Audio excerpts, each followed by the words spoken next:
You're good? Okay.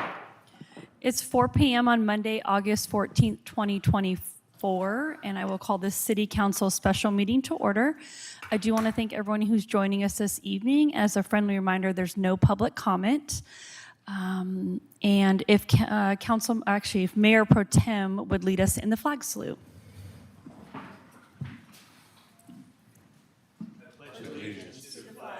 Of the United States of America and to the republic for which it stands, one nation, under God, indivisible, with liberty and justice for all.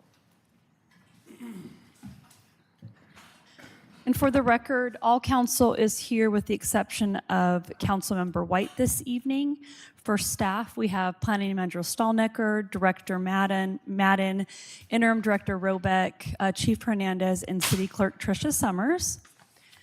Council, we have two items this evening. The first one is on page 3 of your packet. It is a presentation of the preliminary 2025 budget. I will turn the floor over to Interim Finance Director Michelle Robeck. Thank you, Council and Mayor. Tonight we'll be presenting the 2025 preliminary budget. This is the first presentation of the 2025 budget, but there will be additional presentations on November 12th, November 18th, and lastly on December 2nd for final approval. I have prepared some information to present, but please feel free to stop me at any time for questions, clarification, or additional information. If everyone's ready, let's go ahead and dive in. Throughout this presentation, I'll be referring to the meeting packet page numbers instead of the budget document page numbers. These page numbers are shown on the bottom right of each page of your packet. A few great places to start to get an overall view of the 2025 budget are the Mayor's budget message on pages 8 through 12 and the citywide budget summary on page 19. Both of these show a summary of all funds, and the Mayor's budget message highlights many of the changes included in the 2025 budget. In 2025, the city's labor agreement with the Milton Police Guild and non-exempt employees provides for wage increases equal to the consumer price index of 3.8%. Exempt employee wages have been increased by 3.8% as well. As in previous years, wages for all employees have been budgeted at the top step of each pay range, and benefits have been budgeted at the highest applicable rates for all employees. These changes increase direct wages and benefits in all operating funds. The indirect cost allocation plan was also updated for the 2025 budget. Allocations are based on the results of formal time studies performed in 2024, along with various other factors. Additional information regarding the indirect cost allocations can be found on pages 21 through 25. These allocations affect wages, benefits, and other operating expenditures in nearly all operating funds as well.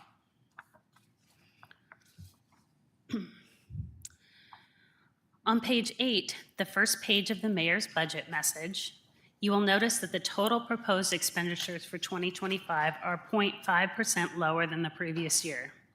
This is primarily due to decreased expenditures in the Capital Improvement Fund, as well as in the Electric Capital and Asset Replacement Funds. These decreases total about $4.4 million, with the largest decrease of about $3.8 million in the Capital Improvement Fund. Budget decreases in these funds reflect the efforts made in 2024 and planned for 2025 to continue and complete capital projects that have already been initiated. On the next page, page 9, you will notice that total proposed revenues for 2025 are 3.7% higher than the previous year. Total revenues increased by about $1,052,000, primarily due to increased revenues in the general fund of about $1,019,000. Much of this increase is due to the new automated traffic safety camera program the city will be implementing in 2025. This program will improve traffic and pedestrian safety throughout the city with an emphasis on school speed zones, park speed zones, and intersections of 2 or more arterials. Revenues associated with this new program are estimated at about $1.2 million for 2025. This amount represents 6 months of activity. Excess revenues will be used to support other governmental functions to be determined by the City Council through the budget process. We didn't allocate or transfer any funds for the 2025 budget because 2025 is the first year and there's some variables and estimates in there. So we anticipate transferring funds to those for other governmental functions in 2026. This is just a summary of some of the biggest changes. So let's move on to some of the larger funds. A summary of the general fund can be found on page 28. General fund expenditures increased a total of about $1,370,000, or 20.4%. Of this amount, about $757,000 is a result of increased transfers out to other funds. Transfers out to the Criminal Justice Fund for Police Department operations increased by $250,000, and a $500,000 transfer to the Asset Replacement and Capital Reserve Fund to begin accumulating funds to acquire property for parks, open space, and city facilities when opportunities arise. This setting aside of funds for the purchase of property came from suggestions made during the budget retreat. There are also combined increased expenditures of about $441,000 in the Judicial, Municipal Court, and Photo Enforcement departments, primarily due to implementation of the automated traffic safety camera program in 2025. Increased expenditures in the Judicial Municipal Court Department largely reflect increases in contracts with the Milton Municipal Court Judge and the City of Puyallup to process cases related to the new program. In addition, there are modest increases in various departments, including City Council, Mayor and Executive, and Legal Services as a result of the new indirect cost allocations mentioned previously. The Facilities and Central Services Department also includes an increase of $20,000 to retain grant consulting services for research and assistance with various grant opportunities for the city. This change is a result of suggestions made during the budget retreat as well. As noted previously, revenues in the general fund increased by about $1,019,000. Much of this increase is due to the new safety camera program. Also in the general fund, property taxes and sales taxes have been budgeted at 1% over projected amounts for 2024. Utility taxes and investment earnings have been adjusted according to current trends. Unless there are any questions, let's move on to the Criminal Justice Fund. Couple questions. Yes. Thanks, Director Robeke, or Yeah. Director, I suppose. Regarding the traffic enforcement, I see it mentioned a few times that the allocation of those funds, or I don't remember the language exactly, but it will be decided later how those will be kind of implemented. From your perspective, when do we need to designate those for a specific purpose, such that they're not going to just get looped in with everything? Because right now they're just in the general fund, right? I think a great time would be the budget retreat for the 2026 budget, when we have a better idea of what revenues, a year's worth of revenues and expenditures are going to look like, and what that net revenue is going to be. And then at the budget retreat, we can all discuss where would be the best place to put that excess revenue. Okay, wonderful. So it's it looks to me from reviewing this that it's not being spent somewhere right now, correct? That's correct. Okay. Yes. Yeah, perfect. Thank you. That's all I have for that fund. Mayor Pro Tem? Thank you. So going back to page 28, and you may have already addressed this, for the fines and forfeitures, Yes. are those associated with the traffic cameras? Yes, absolutely. Yep. Genius. And those revenues are also presented again in the photo enforcement department, but they're not double counted. They're just presented there for presentation purposes, so it's very clear what the revenues, expenses, and net revenues are. Okay. Thank you. Councilmember Strader? My understanding that with the legislature's approval of these cameras, that there were only specific areas that you could have placed this money into. Is that correct? That's not my understanding, that the photo enforcement revenue is general fund revenue, and it would therefore be restricted by any restrictions that apply to the general fund. Okay, thank you. Okay. So let's move on to the Criminal Justice Fund. A summary of the fund can be found on page 49 of your packet. Expenditures in this fund increased a total of about $274,000, or 6%. Much of this increase is associated with wages and benefits. However, increases to jail and animal control services also contributed to increased expenditures in the fund. Revenues in this fund increased a total of about $262,000, nearly all of which is due to increased transfers in from the general fund. Next is the street fund on page 54 of your packet. Street fund expenditures decreased by about $39,000. There are some modest increases in wages, benefits, and supplies and services, but expenditures in total are decreased as a result of debt elimination. One Public Works Trust Fund loan was paid off in 2022, and the remaining trust fund loans were paid off in 2024. Revenues in this fund decreased a total of about $30,000, nearly all of which is due to reduced transfers in from the general fund.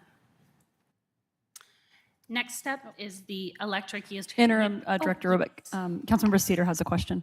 So I just wanted to clarify that to make sure. I think I just heard you say that after, or in 2025, we'll be done on debt service. We're done with paying off Yep, past bonds. in the street fund, that's, Okay. yeah, we were, actually, yes, in 2025, we're completely done. 2024 is the last year of payment. Okay, great. And then actually just coming back to the Criminal Justice Fund, Chief, just wanted to ask you, I know you've talked about manning shortfalls, and I'm sure you would always be happy to have more officers.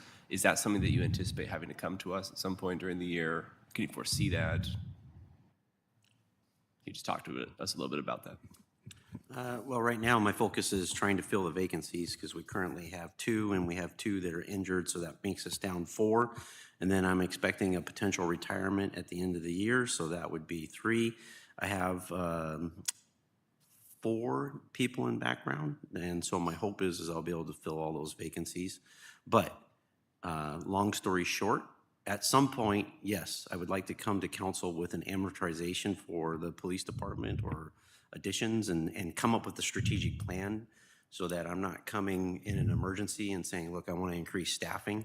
So I'd like to, with the mayor and the council, at some point go, look, we'd like to add an officer in the end of 25, an officer in 26, or we want to add 2 officers in 26 or whatever. But we're also kind of in a pause because we're waiting to see what the demand is going to be with the red light cameras on the police department.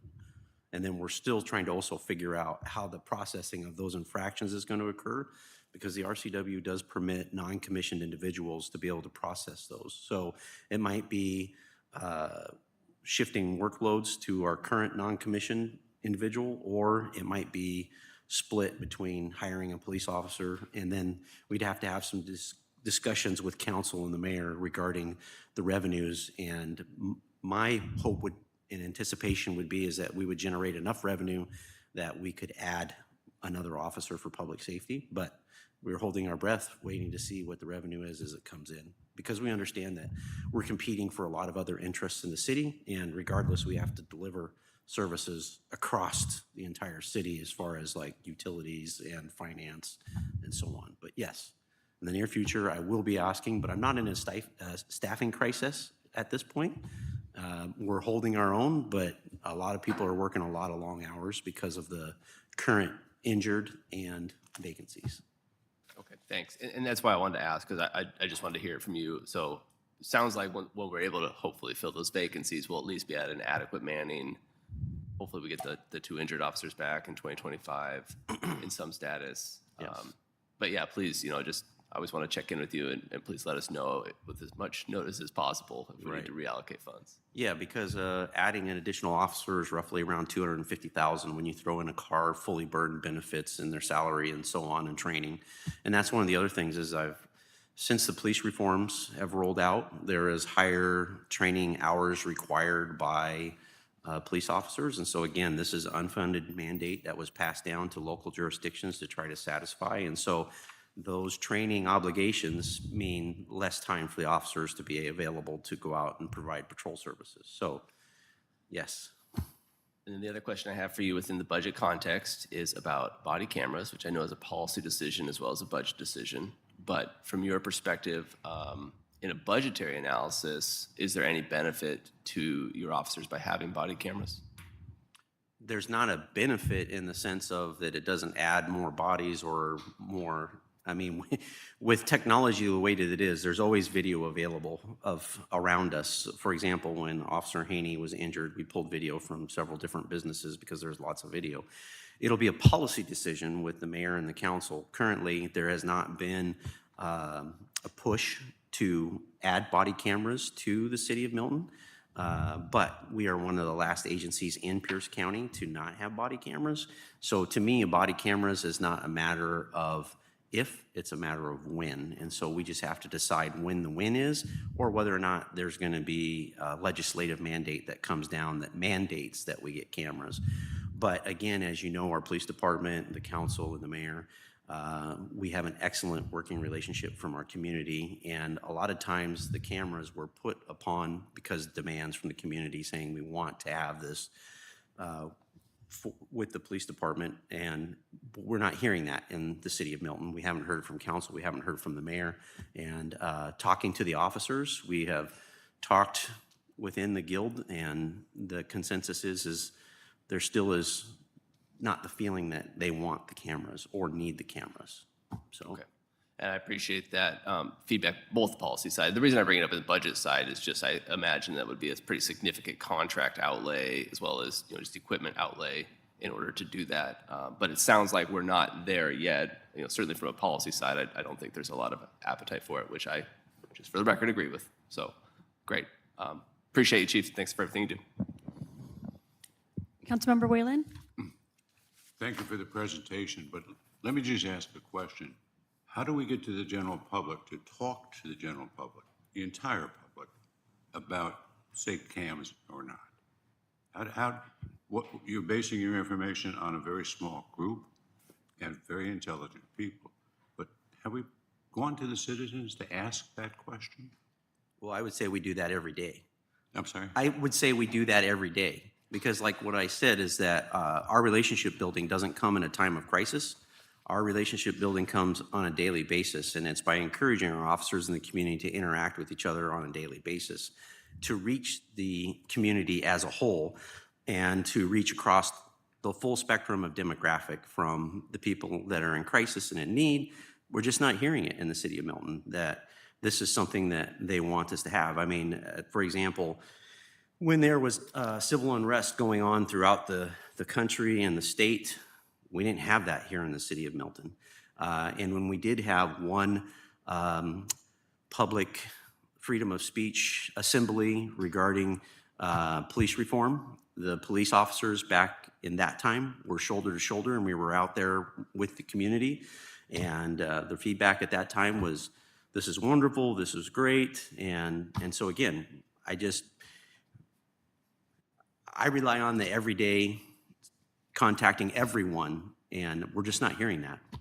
And then, of course, I rely on the legislative body as the representatives of the people. If there was a need that would be brought up and pursued by this council or by the mayor. Well, then the question is, I've never been asked. I've never participated in a discussion with yourself or officers and so forth about the necessity, although I think they're highly valued in certain circumstances for protection of the officer and protection of the public. Would we go out to the entire public and ask yes, no? Would we actually get a sampling of a great larger volume than just people who speak with individual officers? And I do also, but I've never had a discussion about the body cameras. Never been asked.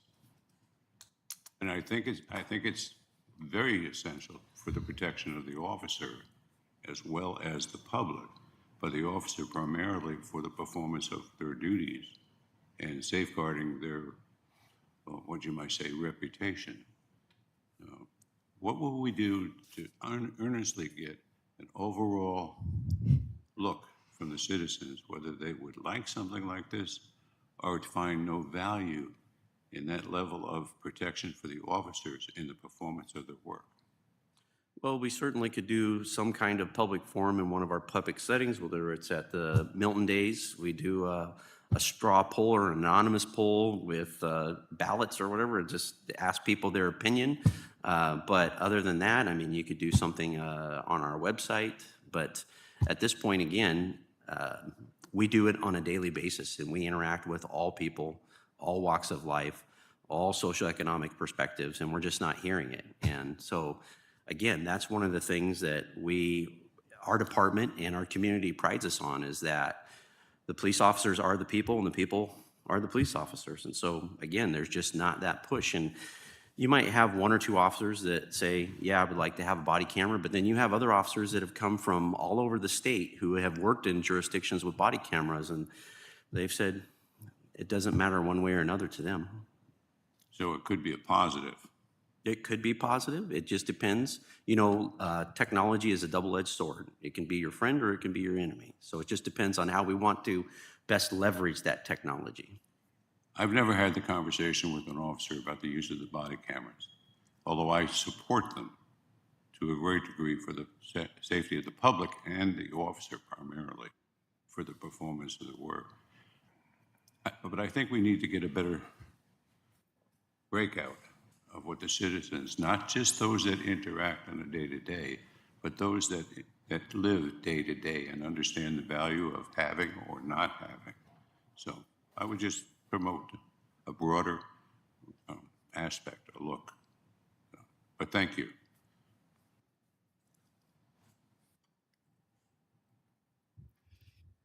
Okay. Next up is the Electric Utility Fund on page 65. Electric Utility Fund expenditures increased a total of about $29,000. A majority of this increase is due to increased supplies and services of about $20,000. These included increases related to taxes, insurance, allocated operating expenditures, and professional services. Revenues in this fund increased a total of about $52,000, nearly all of which is due to increased investment earnings and electric sales revenue, which has been increased by 4.6% of 2023 actual amounts. This increase per Milton Municipal Code is equal to the previous year's CPIU. Moving on to the Water Utility Fund on page 72. Water Utility Fund expenditures increased a total of about $232,000, primarily due to increases in supplies and services expenditures, including utility tax, excise tax, public utilities, and allocated operating expenditures. Salaries and wages, personnel benefits, and transfers out also include moderate increases. Revenues in this fund increased a total of about $431,000, nearly all of which is due to increased investment earnings and water sales revenue, which has been increased by 12% of 2023 actual amounts. This increase was established through the water utility rate study completed in 2023. No one has any questions on the water fund? Oh, I do. I'm sorry, maybe I missed it. Did you talk about 310? oh, nope, I was You're gonna go back. actually, we can go back there now, or I was going to go through the operating funds and then go back to the capital funds. That's wonderful. I have some questions about the water fund first. First, this may be more directed toward Director Madden. I'm curious, you know, I know at some point Milton decided to not implement a fluoride program in their water. I'm curious if that's ever been revisited that you're aware of or ever been considered. Obviously, it's a huge budgetary investment, but you know, I think it's something we should probably weigh and make a conscious decision if we're going to keep it in place, to have none. That is not currently being evaluated as part of a capital improvement schedule in 2025. And there were no operating impacts associated with review of that. That is something I propose we take another look at during our water comp plan update. But if council would like to, we can look at it before then. Well, no, I think that's an appropriate time. When is the next water comp plan update? Seems like it It was should a little be. difficult with COVID, but it will be in 2027 yeah. Because it was started in 2019, but it wasn't wrapped up until 22. Okay, copy. So our timeline's a little off. Well, maybe I'll just have a separate conversation with you about that. But then kind of staying on water, do we anticipate the deep well eating up that $1 million this year? Like, is that, I feel like we've been allocating for that. I think we're seeing progress on that, but I just kind of wanted a status update so we know. We are. We had a project kickoff 2 weeks ago, and we're currently in the geo evaluation for any kind of treatment facility building. We're analyzing soils, and we are finalizing design of any kind of treatment that will be required. To answer your question, will we see production? If that was where you're going in 2025, the answer is we are trying to get there. And so if it comes on in 2025, it'll be late fall. Okay, fantastic. And then, I know a big component of why we wanted to do the rate increase in line with the study was to ensure that we had the funds available for all these capital projects, which we decided were needed to kind of future-proof ourselves. In your opinion, kind of seeing what's here, which I assume you had a lot of input on, are we on track? Is there anything that we're missing or that we're above or below where we should be? We're on track. The only project that has come up that deters that track a bit is going under I-5. And that project was an emergent project that came on this fall. And so that one is a project that, while it was in our CIP list, because it was a pre-existing project, the costs were not adequate. And so that might be a project where we need to look at some funding options, either through the Public Works Board or other funding partners. Thanks. Any other questions before we move on? Okay. Next up is the Stormwater Utility Fund on page 81. Stormwater Utility Fund expenditures increased a total of about $52,000. Much of this increase is due to increased supplies and services expenditures, including professional services, utility tax, and vehicle repairs and maintenance. Transfers out increased as well. Revenues in this fund increased a total of about $106,000, nearly all of which is due to increased investment earnings and storm drainage fees revenue, which has been increased by 25% of 2023 actual amounts. This increase was established through the stormwater utility rate study completed in 2024. So now, unless there are any questions on any of the operating funds, I'd like to go back a few pages to the Capital Improvement Fund on page 64. This fund has decreased expenditures of about $3.8 million, reflecting the efforts made in 2024 and planned for 2025 to continue and complete capital projects that have already been initiated. Several capital improvement projects have been completed or initiated in 2024. The SR 99 Porterway intersection project is scheduled to be completed by the end of 2024. As you know, this project will add much-needed capacity to the intersection and pedestrian improvements along Porter Way. The street overlays project is also scheduled to be completed by the end of 2024. This project will repair and resurface various streets, including large portions of Milton Way. A renovation of the Milton Activity Center was completed as well, installing new flooring, windows, ceiling, tiles, lighting, and paint to create an updated venue for city activities and private rentals. Installation of gateway signs at multiple entrances to the city was also completed in 2024. Many of the larger capital improvement fund projects budgeted for 2025 address priorities expressed by the city council and residents, such as sidewalk maintenance and construction, traffic calming, and park improvements.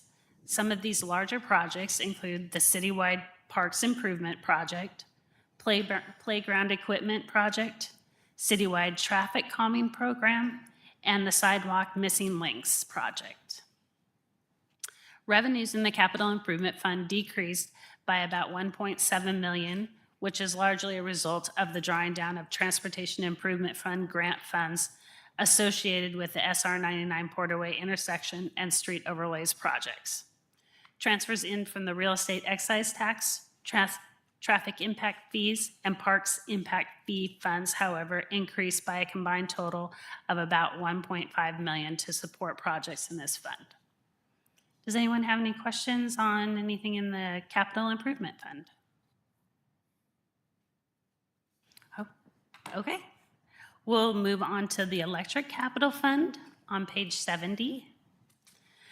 Budgeted expenditures in this fund decreased by about $373,000 as the bulk of the miscellaneous cable replacement project is scheduled to be completed by the end of 2024. Some of the larger projects budgeted for 2025 include the substation and the pole replacement project. Oh, no. Okay. Next up is the Water Capital Fund on page 79. Budgeted expenditures in this fund increased by about $448,000. Some of the larger projects scheduled for 2025 include the new deep well, Juniper Street main replacement, and the Porterway water main improvements project. Lastly is the Stormwater Capital Fund on page 85. Budget expenditures in this fund increased by $180,000. Some of the larger projects scheduled for 2025 include the Oak Street Storm Improvements Project and a Porterway Culvert Project. This is the end of my prepared presentation, so at this time I'd like to take any questions or requests for clarification or additional information. Councilmember Cedar?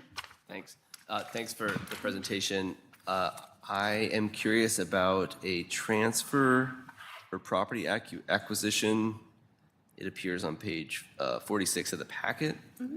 And so it's in the general fund. I didn't hear you touch on this, and I see it explained in the comments there. But is that specifically targeted for something, or is that just kind of preparing in case, in line with kind of what we've seen, we need more parks? Is this preparing for that Yep. potential acquisition?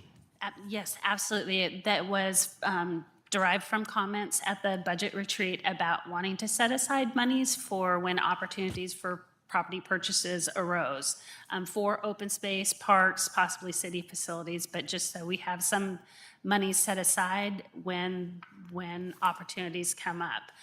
So we started that off with $500,000 and then hope to build on that in future years. And what I see in future years is kind of either in the narrative or at the bottom, kind of a total accumulated to date.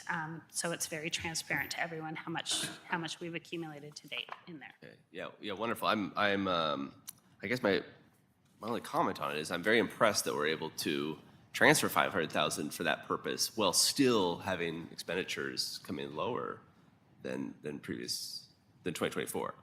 Right? Is that just because we have less capital improvement going on this year? That's the biggest reason, because for all funds, expenditures are down, but expenditures are up in the general fund. Okay, understood. Yeah, and then I see. Okay, yeah, that's the question I had. Thanks. Great. Any other questions from council? Okay. This will come back in a month at the next study sessions, but if anything comes up in between, feel free to reach out to us. So moving into our second and last item this evening, it's on page 89 of your packet. It is an update on the Milton Interurban Trail connection, and I will turn the floor over to Director Madden. Thank you, Mayor, Council. The purpose of today's discussion is to update Council on the status of the Interurban Trail project and its associated funding. So I will be going through just some background just to bring everybody up to speed from a timeline standpoint. So in October of 2020, Puget Sound Regional Council awarded the Interurban Trail connection. They awarded $400,000. You'll see that on the STIP on the second to last page of your packet. For accuracy, the award was actually for $346,000. Local funds match got us to the $400,000 point. When those funds were awarded in 2020, The only, the project scope was built in a way that it created and directed those funds to making a connection between the Edgewood side and the Milton side. There was no prescriptive remedy on how that would be solved, whether it would be an above grade, below grade, or at grade. The funding of $400,000 was essentially just for design, and what that would fund for us is an at-grade option. The city continued to work on the conceptual design, which was funded outside of any WashDOT or PSRC funds. Conceptual design up to 30% was funded by the King County Park Levy. That work has since been completed. So Milton's project is currently at a 30% design. In 2022 and 2023, council was briefed on the three options that we had, above grade, below grade, and at grade. Direction from council at that time, which I fully agree with, looked at not only reviewing and analyzing an at-grade option, but also a below-grade option. Also, what happened during that time is WashDOT identified a fish passage project that utilized the historic interurban trail corridor. Their project is it's currently being finalized in design. It's on a design-build contract schedule, which is a little bit different than typical design schedules. And so in July of 2023, actually January of 2023, council identified a preferred alternative on how to get these two sections of trail connected. And that preferred alternative was a below-grade option. At that time, the city continued to work with WashDOT to coordinate their fish passage project and our trail project. Coordination has been ongoing since January of 2023. What has changed recently is WashDOT has given direction to Milton that they propose that we return our existing federal funds because they are inadequate to start design. Once the city selected a below-grade option, we were required by WashDOT to update our cost of the project. And once that happened, Milton did not have adequate funding to get designed to 100%, so WashDOT held the funding. Basically, we don't have enough. We don't have the 1.2 that would be required to design an under option. And so WashDOT was saying in August of this year, well, we're not going to release the funds because the project is not fully funded, therefore you can't fully deliver it. And their recommendation was to either return the federal funds and look for a new grant opportunity that would fully fund a undercrossing approach, or have council revise its preferred alternative and go from an undercrossing to an at-grade crossing. And so that is the position that we are currently in. We are looking for some direction from council. Does council want to maintain its preferred alternative of a below crossing, or are we willing to entertain an at-grade crossing option at the moment? Both have risks and benefits, and I am happy to go into either more timeline or kind of what got us to this point. What I've heard from WashDOT and Puget Sound Regional Council is there's no additional money that they can add to our existing grant funds to fully fund this project. So we are we're at a position where we either change our preferred alternative alignment, or we maintain our preferred alignment and we return the grant funds and start looking for new design and construction funds that would fully build out an undercrossing. I do have some graphics, and I would love council's questions, comments, and we can dive into some more details. Councilmember Peretti?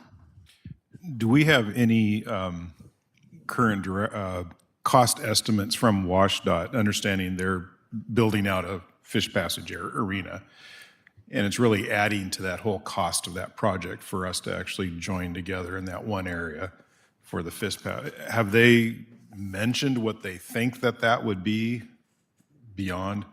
No, they have not given us a cost estimate on what Milton's, cost share would be. Right. So that is an undefined cost. Their design has also changed significantly even over the last 6 months. The way the alignment goes underneath the road, and that impacts how our trail exits this undercrossing. Both sites and both sides of that road are heavily burdened with wetlands, and it's a very complex project that is not unattainable, but we need their design to be finalized before we can really dive into the details of our design. Okay. And then on the other end, have we heard anything from Edgewood, or if it's unincorporated, rather, from the end of the Edgewood side, because that deadhead's down there at the bottom, of continuation there? And the reason for my question is that are we planning on building something that may not be used just because it doesn't go anywhere? It just ends down at the end of the short, or that Edgewood section down Jovita at that one end. Yes. I know that Edgewood's design portion is funded. The City of Milton was on their consultant selection committee, and that happened in 2023. And so they are plotting forward with design. I do not believe their construction is fully funded for that section of trail, but I will look into that. Okay. I know that their project is moving forward.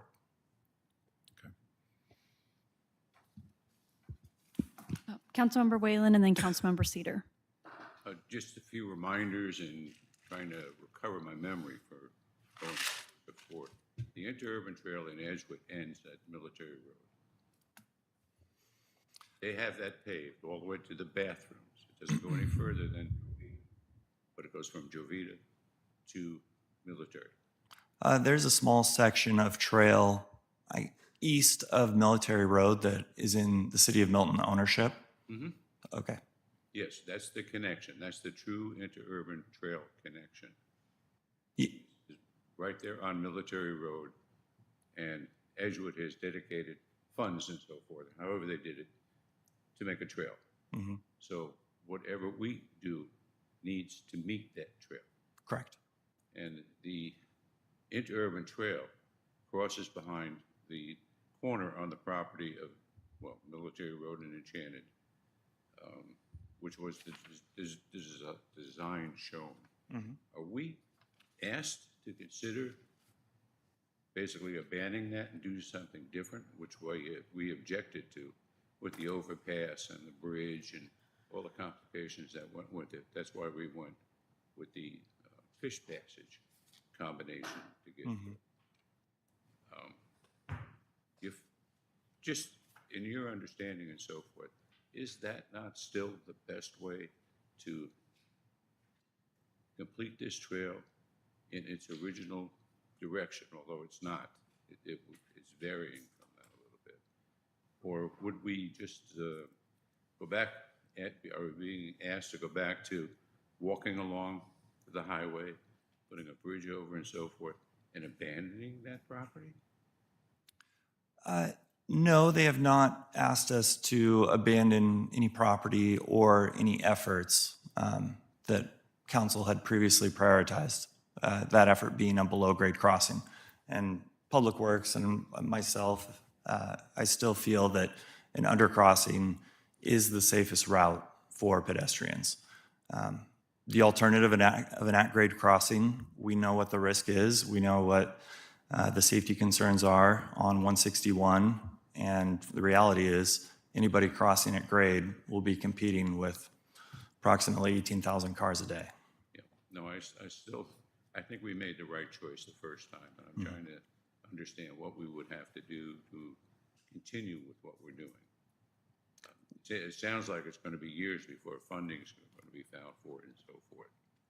To continue with our existing preferred alternative, we need to take our 30% design and we need to start shopping for new grant funds that that would fully accomplish a design and construction of an undercrossing. So that is, if we would like to stay with our existing preferred alternative, we need to go out and look for new grant funds. And the existing federal highway funds would need to be returned to PSRC. So there was a block of monies that we thought were available to move forward with this. They'd be extracted. We'd have to find an alternative way to completely, fully fund this. Not just the city, but there's other grant programs and so forth. And we can apply again to, and we should, to Puget Sound Regional Council. They just need a project that fully understands the full burden cost of both design and construction. Because right now, the $364,000 that we have in Puget Sound Regional Council funds are not enough to give us that design to 100%. Right, and that's the design. That doesn't constitute payment for construction. No, It's just design work. correct. Okay, thank you. It's coming back. Councilmember Cedar? Thanks, Mayor. So just to be very clear, I believe that the below grade crossing is the only long-term solution for Milton, and trying to compromise to an at-grade crossing. I mean, at first, I don't even think it's economically feasible based on what we see in the report here to make that switch. I think it still is an incredible amount of money for something that's going to be kind of not very good. So I don't think we should shy away from taking the time we need to gather the funding we need to get this right. I think that's, I appreciate your opinion, Director Madden, that is the safest and best route. And I fully support that, whatever it takes to get it done. With that said, I just want to echo something that I've said a couple times, which is that I really believe there's a strong appetite at PSRC within the Transportation Policy Board to do these local projects, and at PCRC to do these local large projects. There was a ton of money available for small cities that just wasn't sought at the last time that we did the fund allocations there. And it kind of just went to the bigger cities as a result of that.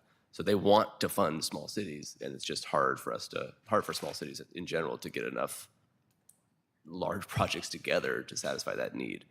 And then I also just wanted to highlight that there's been at least several other grant opportunities that have come out just in the last month. Puget Sound National Estuary Program, and these are all kind of a little bit creative. I can forward you this list I have. But some stormwater work that might be able to fit into this, or aquatic and watershed restoration through the USDA, like things that, this could maybe fit within that because we're dealing with wetlands. So to the extent that you're asking for one, what my opinion would be, I think you've heard that. And two, as far as alternate grant sources, I think the money's out there, and I think, perseverance. What I would say though, Director Madden, what can we do to help make this a reality, like from council? Because I think we can give our policy input on it, but is there something more practical? Like we've talked about the idea of hiring a grant writer, a grant seeker. Is that something that would benefit you? Like, are you feeling overwhelmed by having to seek out the grant funds as well as do all of your other work? I mean, is there something we can do that would help you get to a solution here? Yes, a grant writer would go a long way in submitting those grants, and still allow operations and myself to focus on what we need to focus on. That would be one. The other part is, I know that local programs and Puget Sound Regional Council both see this as an amazing project that connects multiple at-risk communities through a trail option that's non-motorized, and it's a fantastic project. There's a big appetite for it. Puget Sound Regional Council's take was, your existing grant will not fund that, and so let's return those funds and start shopping for something that will fully fund your project. Yes. So to answer your question, yes, a grant writer would help. And then I would also love to see the list. Yes, thank you. Thanks. That's it. Thanks. And I just want to add that Director Madden has done everything he possibly can to get this funding. I will just say, because he hasn't said it, that Washout has been very difficult to work with on this project. We have met with Senator Fortunato to try to get him involved. There's things that are promised that haven't come to fruition. So I'm very disappointed with WashDOT and what they've done to this project. I'm getting a sense that council supports staying with our plan, which is what I would love to do. I hate giving money back, but one of the things that Director Madden and I talked about is if we went to the other alternative, we might tie our hands in the future to get funds for the undercrossing. So I'm glad to hear and see that it looks like council is leaning towards being okay with us pausing this until we can find the appropriate funding. If that's not the sense that I am getting, please speak up, because that's the direction we're looking for today so that we can move forward and Director Madden can move forward with this. Councilmember Strader. I would agree with that. I don't think having an above grade passage is viable at all. It's just not safe for the public to do that. Wonderful. It's not viable. Okay. Councilmember Hall, you agree? I agree. It's not good for the public, but it's certainly not good for the city, liability-wise. Yeah. We're going to build something, let's build it right. Let's do it on our terms, not WashDOT. Okay. Councilmember Whalen? Well, I've got a little bit of a side question with it for the interurban trail.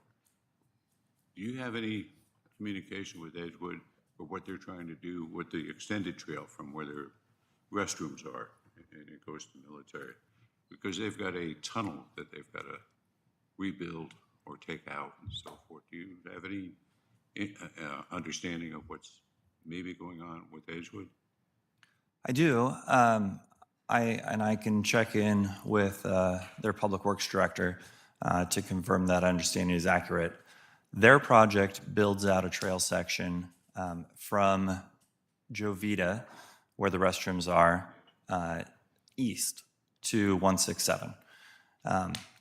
There's a lot of environmental complexity with that ravine and with wetlands and slopes. And so their project is also very challenging and costly. But I know that they're moving through design right now and that they were able to put together a project scope that was clear enough to give them enough funding to start their design. So Does that answer your question? Sorry. It does, but are they getting support for that too? Or are you going to turn around in 2 or 3 years and they're going to say, well, that costs too much, we can't go that way? You prefer to alter or obliterate part of the trail that's there and put a bridge over the highway. I don't know if they're involved with the same type of complexity. No, I was just curious because we're partners with them. We are. Trail ends here and starts there and ends up here, with the cities. We both have the same goal of completing our missing gaps, which are the 2 remaining missing gaps for this interurban trail corridor. They're also the most challenging. So there's a reason that they're the 2 remaining. I'm not surprised that we're in this position right now. It's a complicated problem and an expensive fix. But I still support the underground. Thank you. Thank you. Mayor Pro Tem? Thank you. Yeah, I mean, we've had this discussion in the past, and yeah, I go with sticking with the safer option, and then, yeah, I don't like returning funds either, but then to just look for other funding options, and I think the option is good enough. I shouldn't say good, it's the best option, and I think that probably being patient and getting funding that will pay for the whole project is probably that is the best way to go. Very good. Well, I'm hearing consensus that we are going to stay with the preferred alternative that council has already selected. So there's no decision point here. It was just more of a discussion, and I appreciate council's input. Any other questions on this project? Councilmember Peretti? Yeah, and I agree with what has been said here, but I want to make sure we don't just drop this, because I think either we contract services for grant writing or we do so, we got to move ahead on that portion of it, because other small jurisdictions around us, they have contracted grant writers, they do all that, and they get the funding, they get those things going. And I suggest that we just not let that drop, and we're back here talking about this in a year from now, that we move forward on doing something in that arena. Well, and just to repeat what interim Director Roebuck said, is we did put in the 2025 budget funding for a contract grant writer. So as long as council doesn't remove that or change it, then we're good to go. So it's for your approval at this point. Councilmember Yeah, Cedar? no, thanks. I was just going to mention, kind of on that note, Puget Sound Partnership, Sadie Normoyle, she's in that email that I just mentioned to you, but she holds this is all coming from Council Chair Ryan Mello. She holds a monthly conversation with small jurisdictions who are in Puget Sound to talk about funding opportunities. So these are out there for sure, and recognize your resources are limited.